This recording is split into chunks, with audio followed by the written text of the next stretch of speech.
You don't choose the wrong people because you're foolish. You choose them because your mind is trained to seek what feels familiar, not what feels healthy. And that's the darkest truth most people never realize. You think you're following your heart, but in reality, you're following old wounds disguised as instincts. The mind doesn't crave love first, it craves patterns. Even the destructive ones, especially the destructive ones. When someone mirrors the emotional chaos you grew up with, a part of you feels strangely at home. Not because it's good for you, but because your nervous system recognizes it. This is why the people who hurt you the most often feel impossible to walk away from. They activate something old, something unfinished, something your mind is still trying to solve. And your brain, in its twisted logic, believes that if you can finally fix this person, you can finally fix your past. That is the trap. The cycle you don't see. The reason you keep choosing the same kind of person with a different face. You don't fall for who they are, you fall for what they represent. A familiar emotional puzzle your mind has been trying to complete for years. The wrong people often come with intensity, unpredictability, and emotional highs and lows. Those emotional spikes release dopamine, the same chemical behind addiction. This is why toxic connections feel addictive even when you know they're breaking you.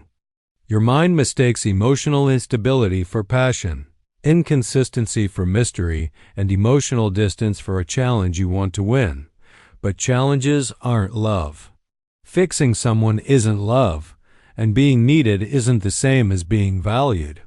The deeper truth is this: people who treat you poorly expose the parts of yourself you haven't healed yet. If you tolerate disrespect, there is a part of you that believes you deserve it. If you chase people who don't choose you, there is a part of you still trying to earn love rather than receive it. And if you fall for emotionally unavailable people, it's usually because emotional closeness still feels unsafe. The hardest question you will ever face is this: if love showed up healthy, calm, consistent, would you even recognize it? Or would you push it away because it feels unfamiliar? Many people think they are unlucky in love.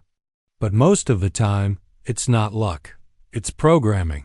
Old emotional scripts running in the background of your mind.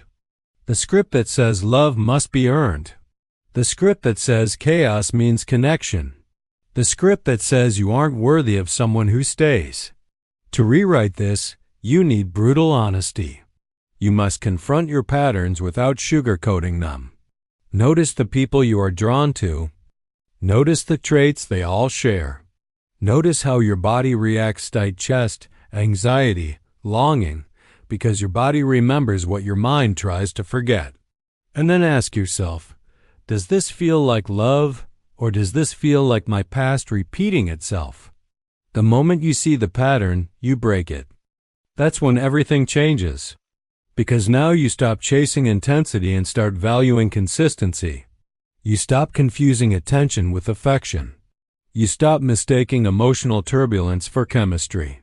And slowly, without realizing it, you begin to choose differently.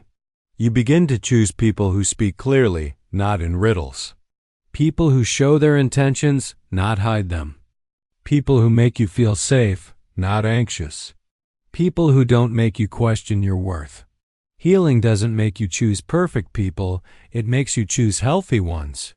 The ones who stay. The ones who care. The ones who don't make you fight for the bare minimum. The reason you chose the wrong people was never because something was wrong with you. It was because you didn't know another way to love. But now you do. And once you see the pattern, once you understand the psychology beneath it, you will never unsee it. And you will never again settle for someone who feels like a wound you're trying to heal, instead of a home you finally deserve.